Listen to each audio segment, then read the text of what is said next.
Everybody, please be sure to subscribe. Subscribe so we know when we drop new videos, new podcasts, and also please like the videos and share them. Share them. Tell your friends about them. Spread this great message that we at the Zoo Crew are spreading. So subscribe, like, and share. It really helps. Thank you.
All right. Hello. Good afternoon, everyone.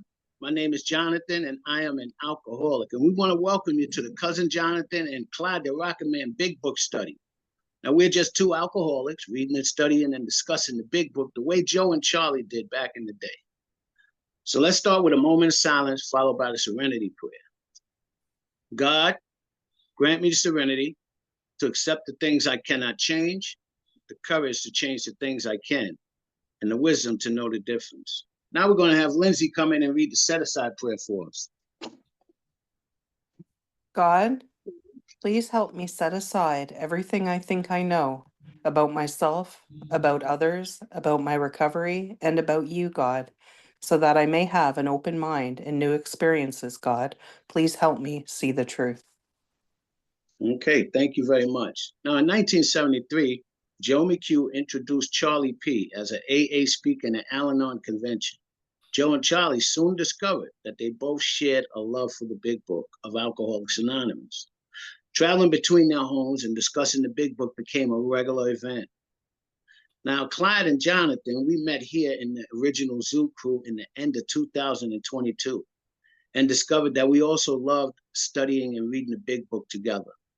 So someone asked us if we would do this podcast, and voila, we are here today. Thank you so much for your support in this. Now, we meet here every Sunday at 2 p.m. Eastern Time until 3:30 Eastern Time in this room. Please have your Big Book handy so that you can read along and maybe take notes and underline and highlight as we read and study together. We will be recording this podcast on audio only so that you can use it and share it with others. You can go to our website at thezoocrew.org and go to podcast and listen to it. So the purpose of this Big Book study meeting is to help us when we're meeting with a new prospect, or what we might call a sponsee these days, or just talking about sobriety in general. See, we want to be armed with the facts about ourselves and the AA program, because freedom from alcohol comes through taking the 12 steps and working with others. Page 15 of the 12 and 12 tell us exactly what the 12 steps are.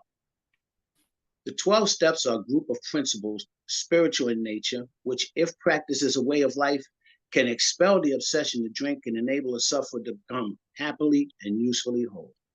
How soon do you want to be happy, joyous, and free? Now, we suggest that you purchase a copy of the Big Book for future use if you don't have one. You might want to underline, highlight, and take notes as we sit here and study together. Order your AA literature directly from Alcoholics Anonymous so that Alcoholics Anonymous gets the money and so that you get a good copy. See, here in the original Zoo, we are not advocating that you rush through the steps. We highly suggest that you have a sense of urgency in taking the 12 steps and have them become a way of life. Act as if this was a matter of life and death, because it actually is a matter of life or death. Once again, how soon do you want to be happy, joyous, and free? More information about our group, you could go to our website at thezoocrew.org. And you can also order a Big Book and read it online there. Now, the big book is our basic text, and it contains a full recipe for recovery. It's impossible to find a loophole in the big book that excludes you from being a member of AA. You can recover very quickly in the program of Alcoholics Anonymous if you follow a simple set of directions and just join a home group and get a sponsor, take the steps to start working with others. So, welcome, welcome, welcome. We've gone through the 12 steps in the big book thus far in this podcast, and we've completed the reading and following instructions for the 12 steps. And in this podcast here, we will be overviewing them and giving a preview of basically what we've been studying for the last few months. And this will actually be our last podcast, our last big book podcast. And from here, we have two other hosts that will be stepping up and doing it. That will be Lindsay and Alyssa starting next week. So we're so looking forward to and excited about that. So in our review so far, we've covered the first 4 steps. Right now, we're in the 4th step. And where we left off last week was the first page of the 4th step. There are 4 inventories that we will be doing in the big book. The first one was our resentments. We wrote them down. We've taken a look at them, found the part that we've played, and decided whether or not and when we're going to start doing something about that. So we're on page 67. And now again, we are referring to our list, putting out of our minds the wrongs that others have done. We resolutely look for our own mistakes. Where had we been selfish, dishonest, self-seeking, or frightened? Though the situation had not been entirely our fault, we tried to disregard the other person involved entirely. Where were we to blame? That is the question. The inventory was ours, not the other man's. So when we saw a fault, we listed them on paper and placed it before us in black and white. We admitted our wrongs honestly and were willing to set these matters straight. So at this point, you would be on your second page, and at the top of that page, you would put harms I've done to others. Remember, on the first page, you put my resentments. So the second page would be harms I've done to others. You would make 3 columns. And the first column would be who I harmed. The second column would be what I did to hurt them. And the third column, this is the interesting part. I start to find out why I acted that way. So once I've done that, once I have done that, I would discuss them with the person who is helping me to do my 4th step inventory. So it says that after doing these 2 inventories, we would notice that the word fear is bracketed along the difficulties with Mr. Brown, Miss Jones, my employer, and my wife. This short word somehow touches about every aspect of our lives. It's an evil corroding thread. The fabric of its existence was shot through. With it, we set into motion trains of circumstances which brought us misfortune we felt we didn't deserve.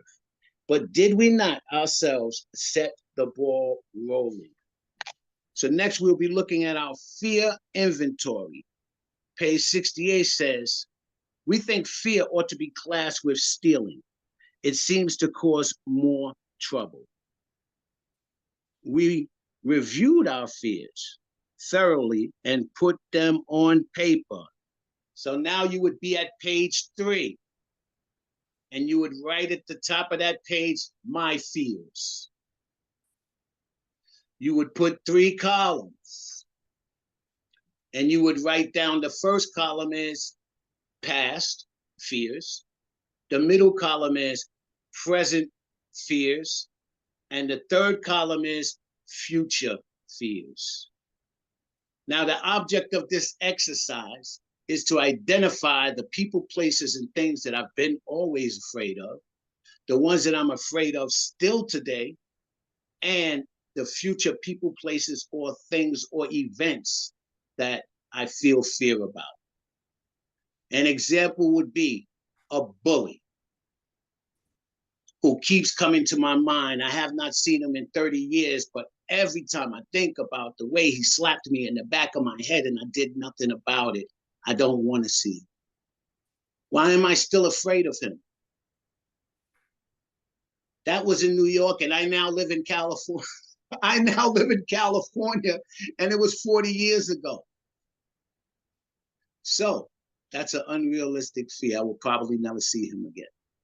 My present fears, these are my day-to-day interactions that I mostly have with other people that still bother me. And my future fears, the fear of death, the fear of economic insecurity, the fear of people and places, which the purpose of these steps is to bring us to the ninth step, where the ninth step promises come true and we no longer have these fears. But in these fears, what I've learned how to do and what you guys have showed me how to do was put them in their proper place at least. Now I will look at my fears and I would put in the bottom of the one column, the fears that are unrealistic. They're just unrealistic. Like going to the moon. I'm never going, but why am I afraid of it? Then I would write down the fears that I can do nothing about. I can't do anything about death. So why fear it? Even though it's totally natural and most people do, or a lot of people, I would say. I wouldn't say most, but a lot of people do. And that feeling of death, fear of death can come and go with me. You know, it depends on how spiritually fit I am.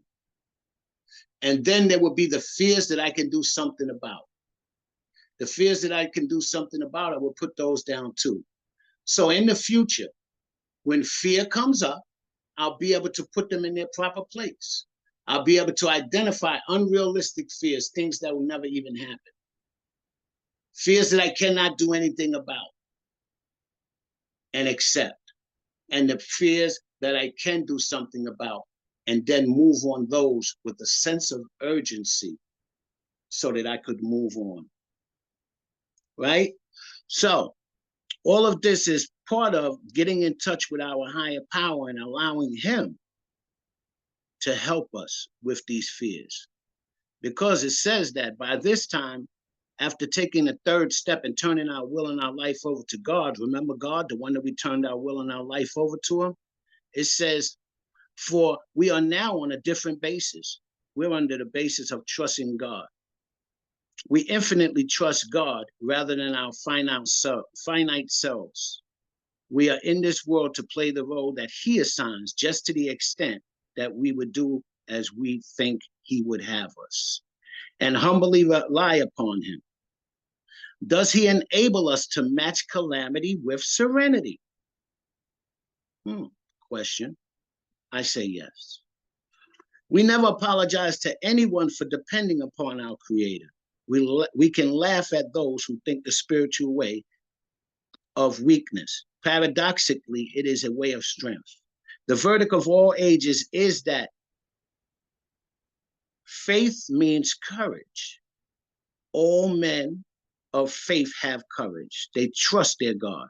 We never apologize for God. Instead, we let him demonstrate through us what he can do. We ask him to remove our fear and direct our attention to what he would have us be. At once, we commence to outgrow fear. This will bring us to the fourth inventory, the sex inventory. So this would be your fourth page.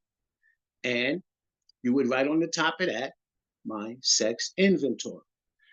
Now, the sex inventory is about the way that I conducted myself in my sex affairs. It's not about what happened to me in sex affairs, because it told us that If something happened to us sexually, we would have put that on our resentment list.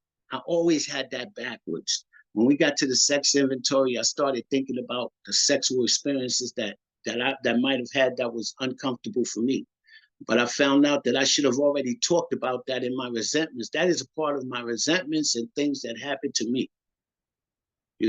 So now this is also about us. And this inventory here is quite similar to the harms done inventory. It's laid out actually the same way. You would put my sex inventory, and you would put who I harmed, what I did, and how I may have affected them. How I may have affected them. Was I selfish, dishonest, afraid, angry? Did I cause jealousy? And a lot of feelings to come up to make them uncomfortable. Did I use sex as a weapon? And so on and so forth. So it says, now about sex. Many of us needed an overall there. But above all, we tried to be sensible on this question. It's easy to get off track. Here we find human opinions running to extremes, absurd extremes. One set of voices cries out that sex is the lust of the lower nature, a base necessity of procreation. Then we have those voices that cry for sex and more sex, who be wild, reject the institute of marriage, who think that most of our troubles of the race are traceable to sex causes. They think we do not have enough of it, or it is not the right kind. Wow. I love when Bill wrote that. So we know how to do it, to write down this sex inventory, and we don't forget that this is about what I've done to others. Wait, who I harmed in my sexual conduct, what I did, and how I affected them. So now the question is, we all have sex problems. That's a statement and a fact. We'd hardly be human if we didn't. Here's the big question. What can we do about them? Well, we reviewed our own sex conduct over the past years. See, told you it wasn't about what happened to me. It was about how I acted. We reviewed our own sex conduct over the past years and asked, where had I been selfish, dishonest, inconsiderate? Question. Whom had I hurt? Question. Did we unjustly arouse jealousy, suspicion, or bitterness? Question to be answered, yes or no. Were we at fault? And most of all, what should we have done instead? It says we got this all down on paper and looked at it. Because in this way, we could try and shape a sane idea of our future sex life. We're going to subject each relation to the test. Was it selfish or not? But most of all, we ask God. Remember God, the one we turned our will and our life over to him in the third step? We ask God to mold our ideas and to help us to live up to them.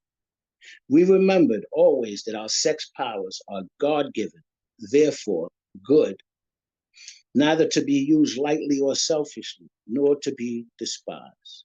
Whatever your ideal turns out to be, we must be willing to grow towards it. We must be willing to make amends where we have done harm, provided that we don't bring still more harm in doing so. In other words, we treat sex like we would any other problem. In meditation, we ask God what we should do about each specific matter. The right answer will come if we want it. We turn the page now. And here it is to sum it up about that. It tells us, suppose we fall short of a chosen idea and stumble. Does this mean that we are going to get drunk? Question. Some people tell us so, but this is only a half truth. It depends on us and our motives. Now, if we are sorry for what we have done and have an honest desire to let God take us to better things, we believe that we will be forgiven and have learned our lesson. If we are not sorry and our conduct continues to harm others, we are quite sure to drink. We are not theorizing. These are facts out of our experience. People have sat back and watched this, and then we put it in the book. So to sum it up about sex, we earnestly pray for the right idea, guidance in each questionable situation, for sanity and strength to do the right thing. Directions. If sex is very troublesome, we throw ourselves even harder into helping others. We think of their needs and work for them. This takes us out of ourselves and quiets the imperious urge when to yield would mean heartache. All right, the end of chapter 5, steps 3 and 4 lets us know this. If we have been thorough about our personal inventory, we have written down a lot. We have listed and analyzed resentments, and we have begun to comprehend their futility and fatality. We have commenced to see our terrible destructiveness. We have begun to learn tolerance, patience, and goodwill towards all men, even our enemies. For we look on them as sick people. We have listed people we have hurt by our conduct and are willing to straighten out the past if we can. Now, in this book, you read again and again that faith has done for us what we could not do for ourselves. So we hope that you are convinced now that God can remove whatever self-will has blocked you off from him. If you have already made a decision to turn your will and your life over to God as you understand him, sincerely, and made an inventory of your grosser handicaps, selfishness, self-centeredness, dishonesty, fear, and anger, then you have made a good beginning. In doing so, you have swallowed and digested some big chunks of truth about yourself. At this time, we're going to move on to review steps 5, 6, 7, 8, 9, 10, 11, and 12. Clyde is going to come in and do the review of step 5 for us. Come on in, Clyde. Thank you, Cuzin. Appreciate you. Thank you for explaining that to us. We appreciate it. So where we're at now is, as far as in the process, we read the doctor's opinion and we read the directions through the first 5 chapters, and we've completed steps 1, 2, 3, and 4. So the question is, of course, what's next? Well, that's this next chapter 6, Into Action, contains all the instructions for taking steps 5 through 11. So we're going to summarize all that right now. So when we turn the page to 72, we're just finished our 4th step. We have our inventory. It says chapter 6, Into Action. And here's the question. Having made our personal inventory, what shall we do about it? Question mark. And the answer is that these are about to be cast out. It's going to require some action. We've admitted to God and to ourselves the nature of our defects. By writing all that inventory down, now we know the nature of our defects, and we've admitted it to ourselves and God. And now we need to discuss it with another human being. That's what step 5 is. Admitted to God, to ourselves, and to another human being, the exact nature of our wrongs. So the reason we do that, the bill tells us the best reason is if we skip this vital step, we may not overcome drinking. And the problem is that we don't learn enough humility. Our ego stays too big, and we don't learn enough honesty until we admit all this to another person. And another thing he tells us about is how much, in the middle of page 73, that we lead a double life. We're an actor and we have a stage character. So we're used to putting on, showing the public that, we're really stable and happy and got it all together and no issues, but really on the inside, we've got a lot of problems. The stage character that we like to present, it's time to get rid of that. Get honest with another human being. So, in fact, he tells us at the bottom of page 73, we must be entirely honest with somebody if we expect to live long or happily in this world.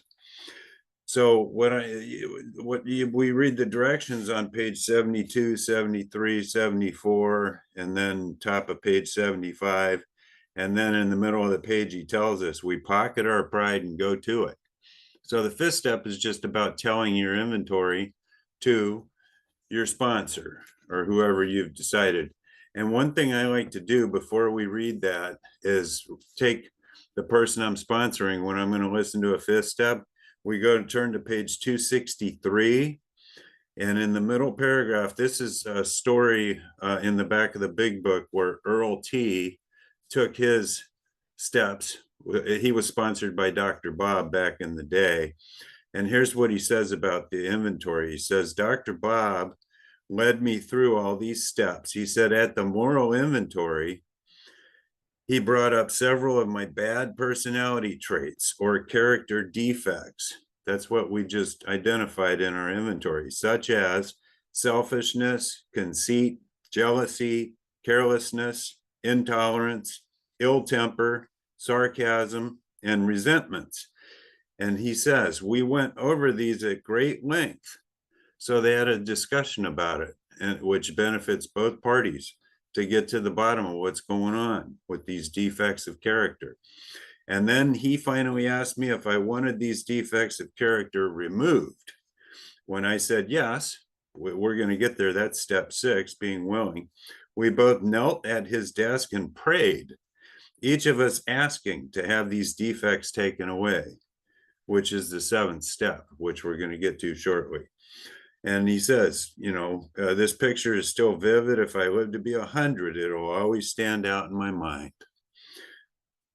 So that's what the 5th step is about. And then it lists what the promises are in the middle of page 75. Once we've taken this step, withholding nothing, we're delighted. Check this out. You can look the world in the eye, be alone at perfect peace and ease. Our fears fall from us. We begin to feel the nearness of our Creator. We may have had certain spiritual beliefs, but now we begin to have a spiritual experience. The feeling that the drink problem has disappeared will often come strongly. This is big time relief here that we get from doing this work. We feel we're on the broad highway walking hand in hand with the spirit of the universe. You're developing your relationship with your higher power by following these directions and just doing what's suggested. It works. It really does. So that's the 5th step for us. And then this is the 2nd time within the 12 steps where Bill tells us to pause. The first one was in the 3rd step. He asked us to think well. We thought well before we took this step. So there's a pause there before you take the 3rd step and say the 3rd step prayer. Now there's another pause here, and it says at the bottom of page 75, returning home, we find a place where we can be quiet for an hour. So he wants you to carefully review what we have done. So we're going to thank God that we know him better. We're going to turn our book to the page that contains the 12 steps, which is page 59. And carefully read the first 5 proposals. That's the first 5 steps. And ask if we've omitted anything. So we want to make sure, we're going to take a little time to review what we've done, make sure we did a searching, fearless inventory. We disclosed everything and got it all out in the open, none of this stage character business when we took our 5th step. And then we want to make sure we were thorough and solid. And I think we can stop for a brief little share here because we're wrapping things up. We're not really having an open. So go ahead and come in quickly. You can share for about 60 seconds, Charity. Come on in. I'm coming in with a question. On page 75, we're talking about reviewing the first 5 proposals. And then on page 263 that you just referenced, I think the correlation, and I'm wondering your guys' opinion on the correlation of the first 5 proposals that are listed on 263. It's just a question. Thank you. Okay, I'm not sure I understand what the question is, but I was just highlighting on page 263 the way they did the 5th step. They had a discussion back and forth about the character defects, and then they took step 6 and 7 together. I just wanted to point that out. So I hope that answers your question. No? Okay, well, we'll talk about it afterwards. Okay, so we've completed the first 5 steps now after an hour review, contemplation, prayer, and then let's say the next day you want to call your sponsor and you want to take step 6. Well, go to the top of page 76 and it says, if you have been thorough and didn't skimp on the cement and answered to your satisfaction, that you're ready to continue, you take a look at step 6, which is all about willingness. And so the question is, are you willing to let God remove these defects of character? And before you just have a knee-jerk reaction and say, oh yeah, of course, you want to be sincere about it and think about it, because you might like being a really like a workaholic and earning a lot of money and accumulating a big bank account. And if you really have God remove your greed, you might have to be a little more generous, and that might be uncomfortable for you. So, or you might be a little on the lazy side. And if God removes your laziness and replaces it with a little bit of, more hard work, that might be uncomfortable for you. Maybe you like being lazy. Another one would be irresponsibility. Maybe you like being able to flake out sometimes, and where, God's will is for you to be responsible and always do what you say you're going to do. And so you might be afraid to have God remove that. Maybe you want to give God almost everything and just hang on to 1 or 2 little things. So that's what they're talking about. Are you willing to let him take them all? Every one is what it says. And so if we still do cling to something, which could happen, that we will not let go, we ask God to help us be willing. So we pray for God to help us be willing to let him remove all of our defects, even the little ones that we might want to hang on to. And once we are ready to have him remove them all, we say the 7th step prayer. And that's on the 2nd paragraph on page 76. And that's where it says, my Creator, I am now willing, there's that word again, that you should have all of me, good and bad. So we're turning it all over. This is kind of an extension of the 3rd step is what this is. I pray that you now remove from me every single defect of character. Remember, in the 3rd step prayer, he says, take away my difficulties is what we ask him, which stands in the way of my usefulness to you and my fellows. So that's what we're after here. We want to be useful to God and our fellows. That's why we need him to remove these defects. Grant me strength as I go out from here to do your bidding. Amen. So it's thy will be done. May I do thy will always. Again, this is similar to the 3rd step. It's more focused on, instead of turning our life over to him in the 3rd step, here we're asking him to remove the problems from us so that we can complete his will for us and be useful to him and our fellows. So once we've done that, we've completed step 6 and 7. So now we're done with that, and we move on to steps 8 and 9. So, cousin, Can I do step 8, Clyde? Please Can do. I do step 8? Please do, cousin. Thank you. Make a list.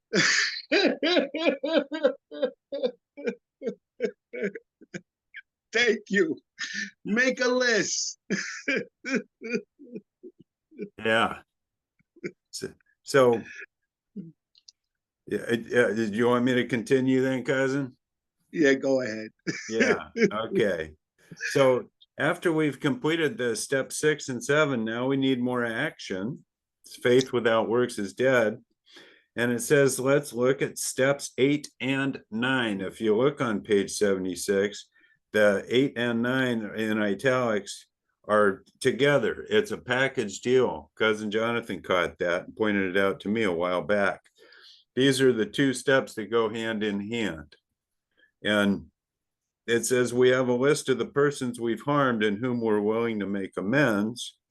We made it when we took inventory. So when you did your inventory, there's probably a person or two on your resentment list, and maybe on your fear list, and definitely on your harms done list. These are people that you've harmed, you did them wrong, and you need to go back and set matters straight and make amends to them. So anybody that's not in your harmful conduct or sex inventory, or fears or resentments that you have harmed, and you feel a little guilt, shame, and remorse, or you just know that you did them wrong, that put them on your list. And then Bill goes through and gives us all these specific examples about this 9th step is really big. So, it talks about in the chapter, there is a solution about almost none of us liked the leveling of our pride, the confession of our shortcomings. That leveling of our pride began with that 5th step. And now that's where we took the roof off and knocked down a couple walls. Going out and making the amends, that's where you actually scrape the whole building flat. That's where you take it all out as far as leveling our pride. So that's why it's important to make the list and be willing to make amends to them. And then Bill gives us a bunch of examples on how to handle different situations with our amends. And he starts with announce, let's see here. He says the question on page 77, how to approach the man we hated, will arise. What if it's somebody that you're still really mad at and they harmed you more than you harmed them, and you just can't stand them, and I'm just not making amends to him? Well, that's not going to fly. He said, and he tells us he may have done you more harm than you've done him. But he says, nevertheless, with a person we dislike, we take the bit in our teeth. It's harder to go to an enemy than to a friend, but we find it much more beneficial to us. That's going to actually help you more than the other ones that are more comfortable. And we go to him in a helpful and forgiving spirit, period. We don't criticize, we don't argue. We're just going out there to straighten out the past. Whether you hate him or not doesn't matter. If you did him wrong, we need to make the amends, he tells us. Next example he gives us on page 78 is creditors. If we owe people money, we pay them back, period. We don't dodge our creditors. And if we don't follow these directions, we're at risk of drinking again, is the problem. And so the next example he gives us is at the top of page 79. He mentions that, these amends that we're going to be making take innumerable forms. There's a lot of different situations and circumstances, but there's some general principles that we find guiding. So these are principles that apply to the amends process. And one, so we ask God, okay, so we're going to ask God, we pray here that he give us the strength and direction to do the right thing. We're doing the right thing no matter what the personal consequences may be. There could be some pain and suffering. It says you could lose your job. You could lose your reputation. You could go to jail. It doesn't matter. It says we have to be, we are willing, we have to be, we must not shrink at anything. So we're going to do the right thing, period. And then next he talks about other people being involved, right? The next paragraph right there in the middle of page 79. So we don't want to be the hasty and foolish martyr who needlessly sacrifices others to save himself. So we have to be careful if our amends to somebody is going to involve another person, and we don't want to harm anybody in our amends process, except when to do so would injure them or others. Okay, and then so next, he tells us exactly what the directions are for an amends, bottom of page 79. and where he talks about, they have this guy write his wife. It says, admitting his faults. That's step one. Say, hey, I did you wrong. Number two, asking forgiveness. Please forgive me. I did you wrong. Please forgive me. And the third part of an amends is what you're going to do to set matters straight. You can ask them, hey, what do I need to do to make things right? Or you can tell him, in this guy's case, he was going to start making his alimony payments to his ex-wife. That's what he was going to do to set matters straight. So you admit your faults, you ask him to forgive you, and you ask him what you need to do to set matters straight and make things right. That's simple. That's what an amends is. Okay, and then the next is at the top of page 80, talks about if other people are involved, that you might be harmed, implicated, you secure their consent. So you need to let them know, hey, I'm about to make an amends to Charlie, and I know that's going to drag you into the situation. You're in the middle of all this too, or it could affect you. Just want to make sure, you understand that I'm going to, do I have your consent?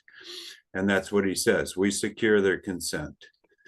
And then again, once we get their consent and we've consulted with our sponsor and spiritual advisor and other alcoholics and made a decision and asked God to help, if it's some drastic step, again, we must not shrink. We do it. We're going to do the right thing. And he gives us an example of a guy that ruined his business rival and went back and confessed after he got consent from his current wife and current business partner, and it ended up establishing some good character and good goodwill for this guy. He's a trusted member of the community, even though he could have, he did the right thing, just like we're told to do here. And then Bill spends a lot of time discussing infidelity on page 80 and 81 and 82. This is a big subject. And so he gives us kind of some ins and outs and different examples. So you can see how these apply to your situation and deal accordingly with it. And then the next thing is he talks about this long period of reconstruction at the top of page 83. And he's talking about at home, with your family. And basically he's saying, we need to just be patient, tolerant, kind, and loving. We want to be straight up on board with the family that, hey, I did a lot of bad things. I, caused a lot of wreckage, ready to restore things, and let's be patient and work together. And we want God to give us patience, tolerance, kindness, and love so that we can work together as a family. And it says we don't criticize them, even if your family members are doing things that you feel they're wronging you. Don't criticize them. Be patient, tolerant, kind, and loving. We're living like stable, mature adults now as recovering alcoholics. So, and finally, he gives us the do's and the don'ts at the bottom right before the promises on page 83. And the do's are, when you make your amends, be sensible, tactful, considerate, and humble.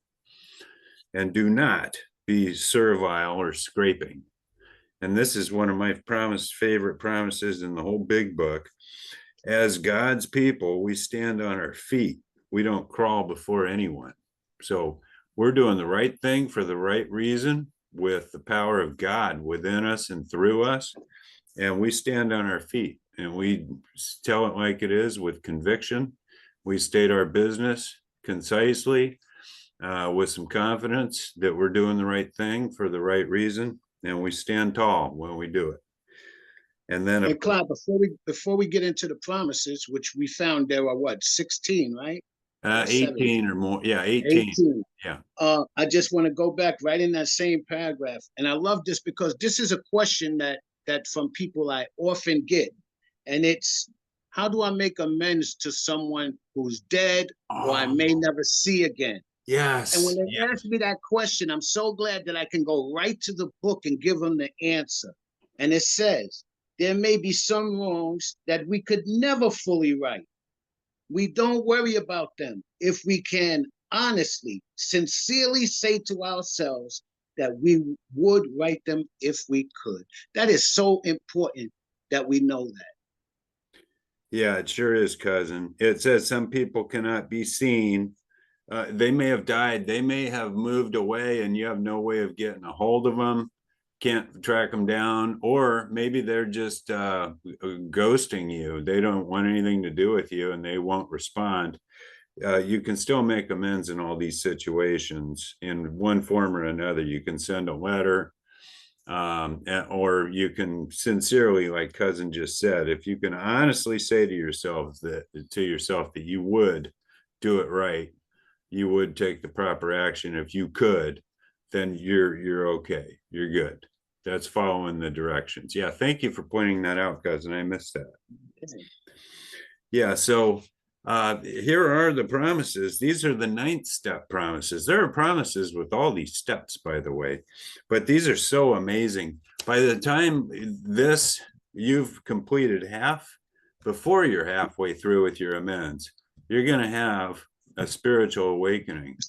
And here's what it sounds like. It says, if we're painstaking about this phase of our development, that's steps 8 and 9, says we will be amazed before we are halfway through. We're going to know a new freedom and a new happiness. You're going to be a different person. We will not regret the past, nor wish to shut the door on it. We will comprehend the word serenity and we will know peace. No matter how far down the scale we have gone, we will see how our experience can benefit others. That feeling of uselessness and self-pity will disappear. We will lose interest in selfish things and gain interest in our fellows. Wow. Self-seeking will slip away. Our whole attitude and outlook upon life will change. That's the primary definition of a spiritual awakening right there, a change in our attitude and outlook and actions. It says fear of people and of economic insecurity will leave us. We will intuitively know how to handle situations which used to baffle us. We will suddenly realize that God is doing for us what we could not do for ourselves. And it says, are these extravagant promises? We think not. They're being fulfilled among us, sometimes quickly. That's a spiritual experience. Sometimes slowly. Those are spiritual awakenings. They will always materialize if we work for them. Always. Okay, Clyde, I'd like to move on to step 10. And thank you so much for that ninth step. And, you know, when we think of the 9th step promises, for a long time, I didn't know the difference between a promise and a miracle. I used to get them confused. Now, a miracle I don't have to work for. I don't know where it comes from. I don't know why I'm receiving it, and I can't pay back for it. But it's clear that it tells us that we must work for these promises, that they will be given to us under conditions, you know? And I'm glad that I found that out. There's a difference between a miracle and a promise. Anyone else ever got confused with those? I was very confused about that, you know? So that was something I had learned in reading these promises and stuff like that. So this thought brings us to step 10, which we suggest we continue to take personal inventory and continue to set right any new mistakes as we go along. Now we're about to vigorously commence this way of living as we've cleaned up the past. What happened now after taking the first 9 steps is we have entered into the world of the spirit. So our next function is to grow in understanding and effectiveness. This is not an overnight matter. It should continue for a lifetime. Continue to watch for selfishness, dishonesty, resentment, and fear. Here's the instruction. And when these crop up, we ask God at once. Remember God? Woo. The one we turned our will and our life over to sincerely in step 3. It says, we ask God at once to remove them. We discuss them with someone immediately and make amends quickly if we have harmed anyone. Then we resolutely turn our thoughts to someone that we can help. From now on, love and tolerance of others is our code. Wow. From now on, love and tolerance of others is our code. We have ceased fighting anything or anyone, even alcohol, for by this time, sanity will have returned. I told you, the book tells us so. For by this time, sanity will have returned. We will seldom be interested in liquor. If tempted, we recoil from it as a hot flame. So, step 10, sanity has returned. I'm no longer insane. I can be insane again if I just stop paying attention and fall out of the spirit and stop doing the things that you guys have me doing and that I want to and need to do now. I can easily be insane again and do insane things, but sanity has returned.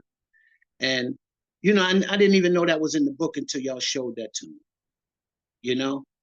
And it comes after taking the first 9 steps. Sanity would have returned by now. So now, step 10, I got some marbles back. I got a thinking cap now. Now I put a filter on my mouth and watch what I say to others, that I don't harm them. I really think about where I need to and want to go and think about my motives for being there. And these are the type of things that happen in step 10. I'm continuing to watch my step. I'm checking myself before I wreck myself daily.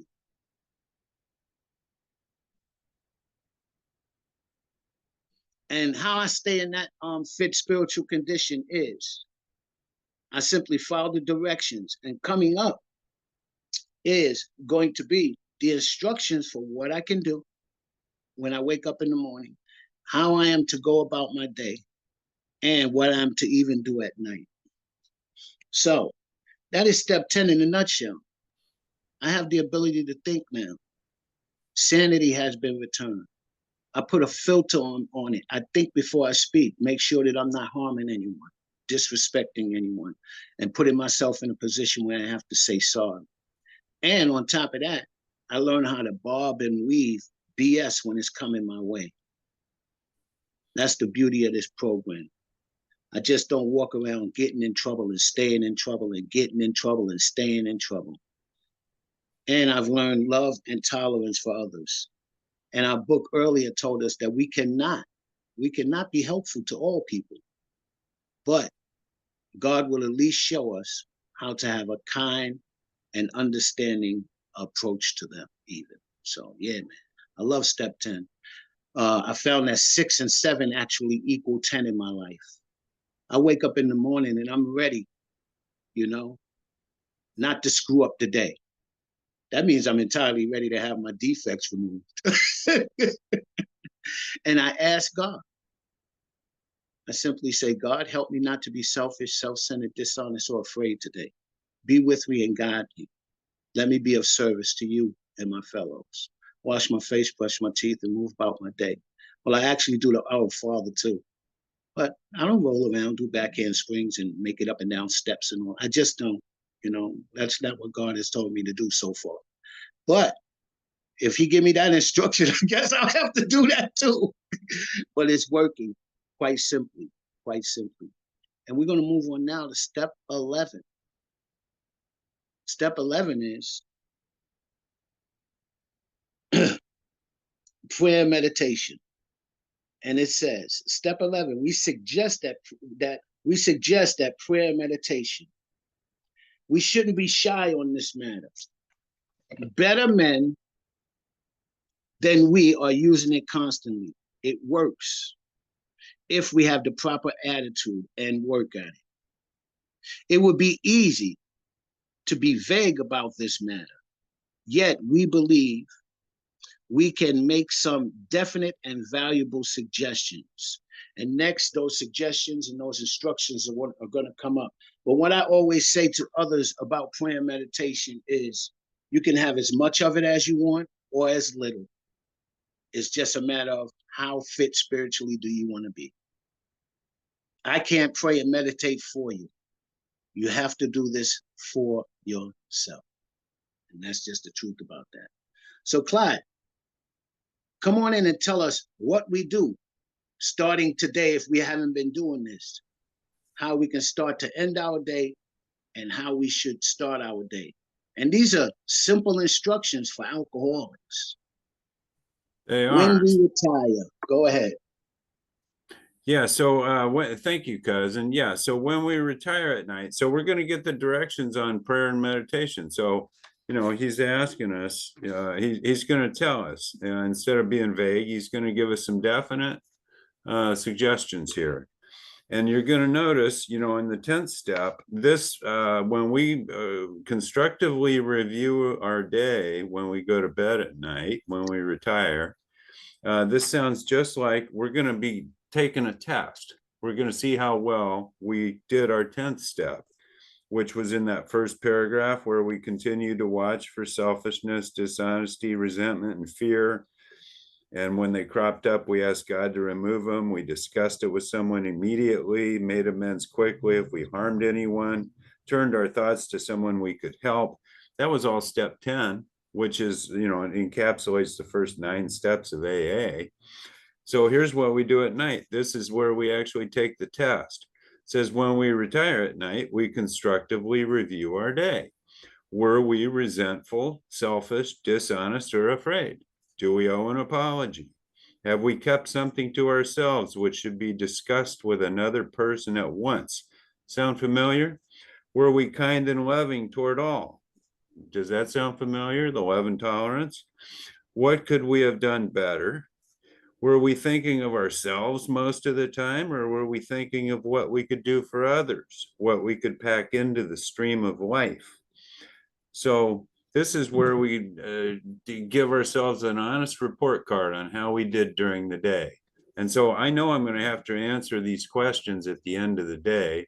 So I'm on the lookout and I want to get an A on the test every night. And I don't, but a lot of times I do get an A because I know I cheat on the test by doing the right thing, avoiding resentment and selfishness and dishonesty and fear, and having faith and telling the truth and being helpful to others instead of being so darn selfish. And instead of being resentful and angry, I'd try to use love and tolerance and relax and take it easy, and acceptance and forgiveness and love. So that's how we check ourselves each night. And hopefully, as time goes on, it's a long period of reconstruction, remember. Hopefully we're doing more and more. We're getting more and more A's on this test at night when we retire.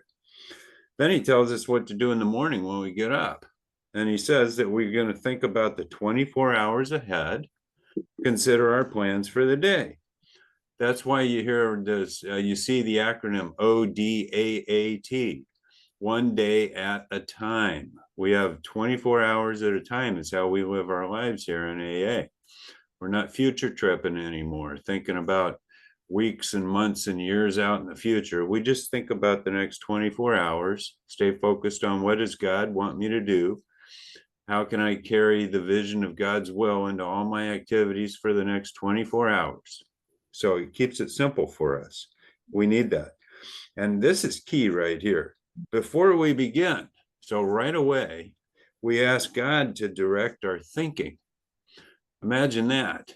Remember the God we surrendered to in the 3rd step, and that we prayed to in the 7th step, and that we've asked in the 10th step to carry, thy will, not mine, be done. We're asking him to direct our thinking. Wow, that's handy. And especially asking that it be divorced from self-pity, dishonest, or self-seeking motives. So I say, God, please help me focus on gratitude instead of self-pity. Direct my thinking to being honest and not dishonest. And instead of self-seeking, Direct my thinking to who I can help and how I can help them. And under these conditions, we can employ our mental faculties with assurance. Oh, that's wonderful. I like having assurance. So when God's directing my thinking, I'm on the right track. Because for after all, God gave us brains to use. Our thought life will be placed on a much higher plane when our thinking is cleared of wrong motives. So we recruit our higher power to direct our thinking, and we start making much better decisions and thinking properly. And here's some more instructions. When we're thinking about our day, we may face indecision. Say you need to make a decision, you're not sure which way to go. Here we ask God. That's another fancy way of saying pray. That's 2 words, ask God.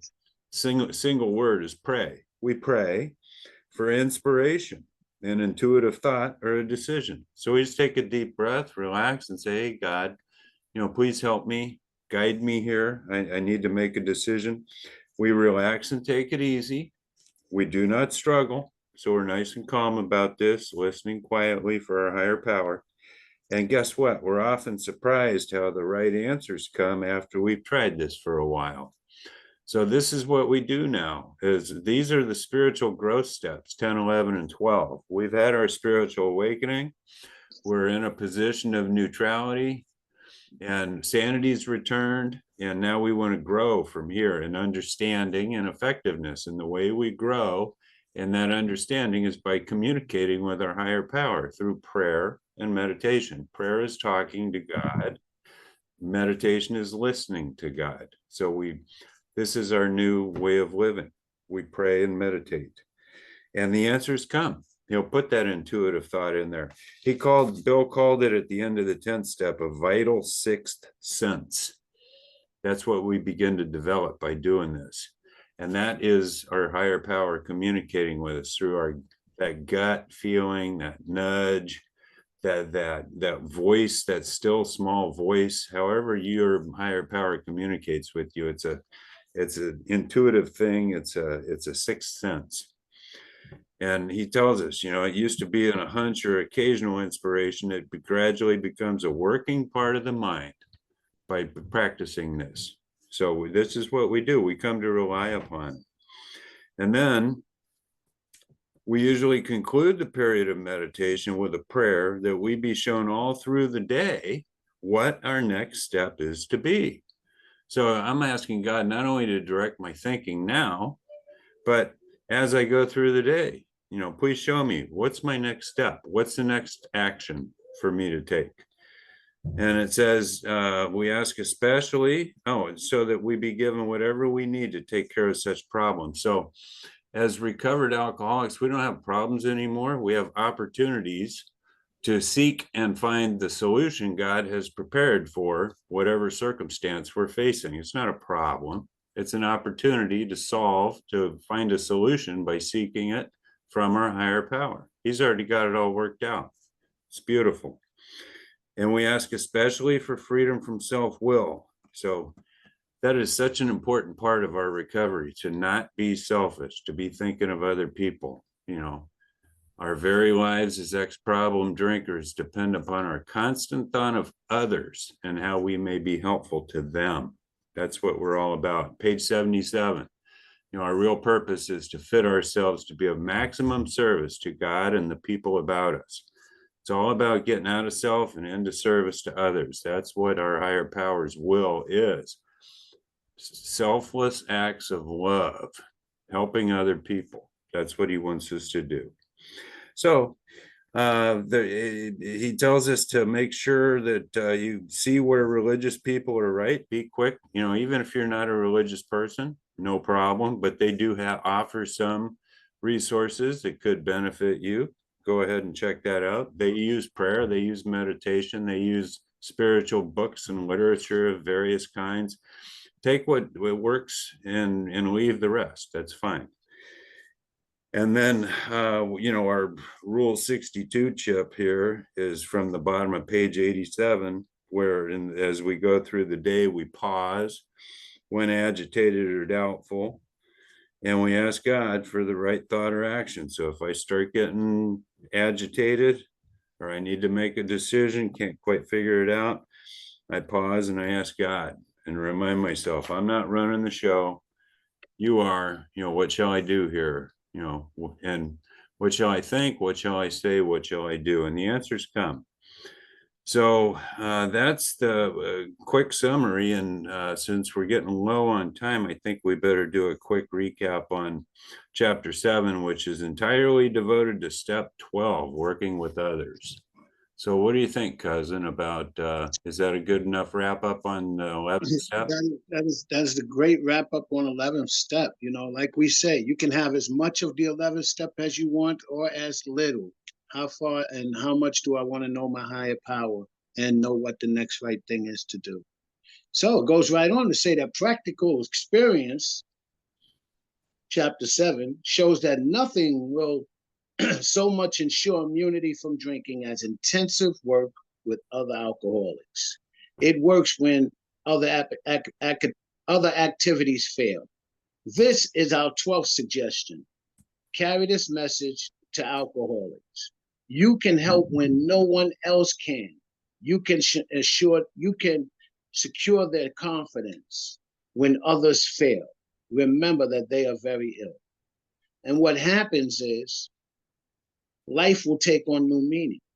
To watch people recover, to see them help others, to watch loneliness vanish, to see a fellowship grow up about you, to have a host of friends.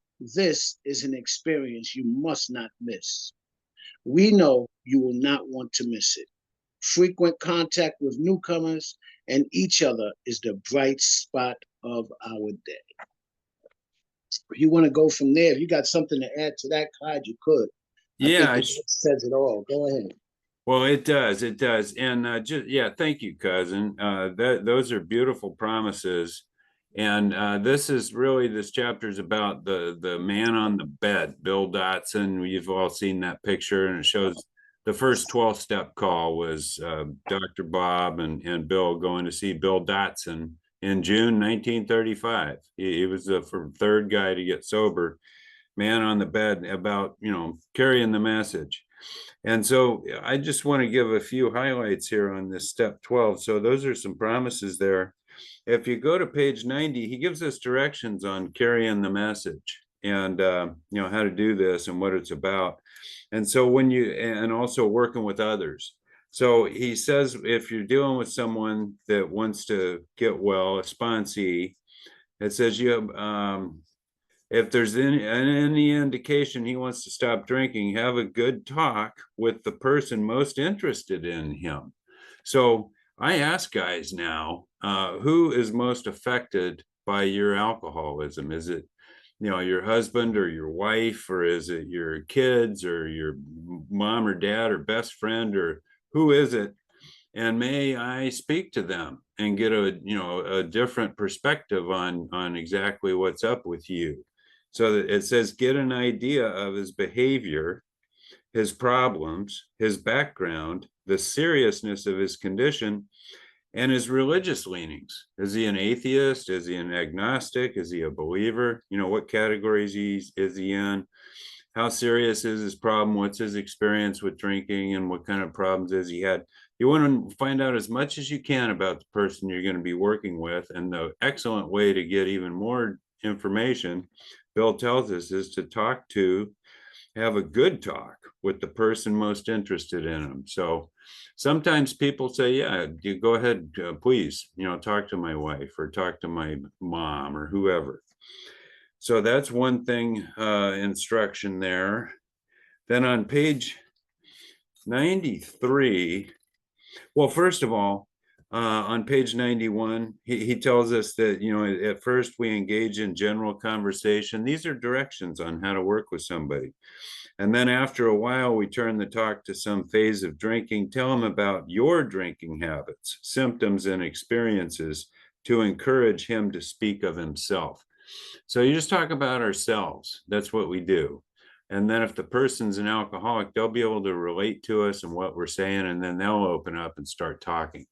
we don't tell them, hey, here's what you are going to be doing. Here's the deal. This is what you shouldn't do. We don't do that at all. This is attraction, not promotion. We want them to identify with us.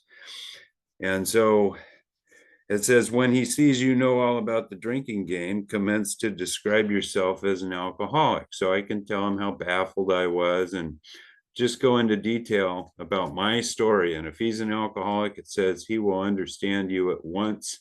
He will match your mental inconsistencies with some of his own. And then there's some italics on page 93, I think we should point out, because italics means really important. And so at the top of the page, he says, tell him exactly what happened to you. That's if the guy does want to move forward with the process. And so you'll tell him, I just tell people my story. You know, I started going to meetings and I got myself a home group there. And I got a big book and a sponsor and took the 12 steps and started working with others. And so you tell them all about, you know, what you did. And then another highlighted thing here, italics, is that if he's an agnostic or an atheist, we want to be, you know, make it very clear they don't have to agree with my conception of God, but they can choose any conception they want. But the main thing is, and this is another italic, the main thing is that he be willing to believe in a power greater than himself, and that he lived by spiritual principles. So we're not sugarcoating anything. We're letting him know you're going to need a higher power. Something beyond your power is needed if you want to recover from alcoholism. It can be whatever you want it to be. It just has to be, it can't be you. You need a higher power. And so we want to be sure and point that out, just so we're not trying to, that we don't want them to feel like we did a bait and switch on them or tricked them or anything. We're real upfront about that.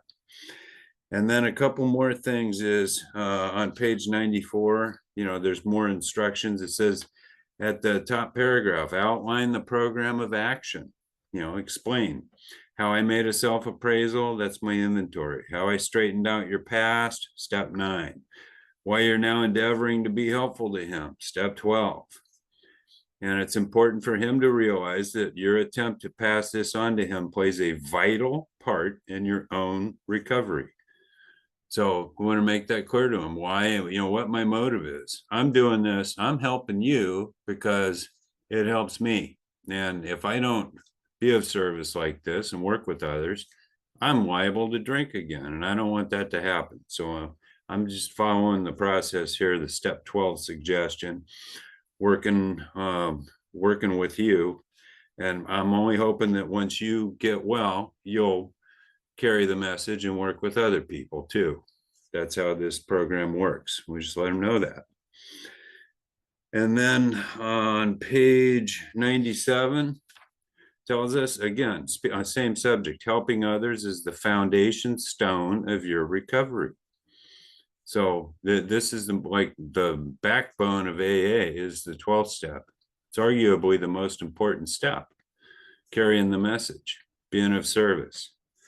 It covers steps. If you are doing active 12-step work, you're covering steps 1 through 11 because you're practicing all the principles. 12th step is where it is at. And let's see. On page 98, there's some highlights in here to set aside any myth or any misconception that somebody you're working with might have. And that is that there's this truth. Job or no job, wife or no wife, we simply do not stop drinking so long as we place dependence upon other people ahead of dependence on God. There's that higher power thing again. And here he tells us, burn the idea into the consciousness of every man that he can get well regardless of anyone. The only condition is that he trust in God, there's that higher power again, and clean house. So that's trusting God is steps 1 through 3, and cleaning house is steps 4 through 9. It's that simple. And then you can get well. And So that's that. And then on page 101, page 100, 101, 102, even 103, Bill goes into a lot of detail about rules and the AA position on drinking situations and having alcohol. Can you have it in your house or not? When you go to friends' houses, do they have to hide it from you? Can you go to places where there's going to be drinking? All this kind of stuff. And the answer is, he gives us the answer on page 101. It says, our rule is not to avoid a place where there's drinking. And here it is in italics, if we have a legitimate reason for being there. And then he says, we have this important qualification. Therefore, ask yourself on each occasion, have I any good social, business, or personal reason for going to this place? So as long as you're there for a good reason, not to just hang out and enjoy, the good old days and live vicariously through all the other drinkers in there and reminiscing about the good old days and enjoying the atmosphere in that regard. If you're there for a legitimate purpose, then by all means you can go. So let's see. That's pretty much the summary that I'm satisfied that we covered everything. What do you think, cousin? I think that we've done a good review, and we've been here for a while and went through all 12 of the steps using the big book and getting a better understanding of them, and we can move on now. Yeah. So that's gonna conclude today's review, and you can listen to our podcast on our website at thezooCrew.org, and we've covered all 12 of the steps. And the next podcast will start next week, and that will be Alyssa and Lindsay. They'll be coming in next week at 2 p.m. and we're so looking forward to them. So we want to thank everyone for coming to Cuz and Clyde the Rocketman's Big Book Study Podcast.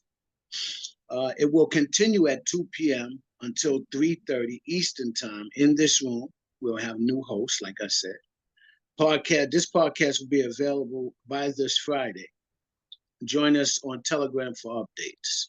So the Big Book, page 164 says, our book is meant to be suggestive only. We realize that we know only a little. God will constantly disclose more to us. Ask him in your morning meditation what you can do each day for the man who is still sick. The answers will come if your own house is on fire. But obviously, you cannot transmit something you haven't got.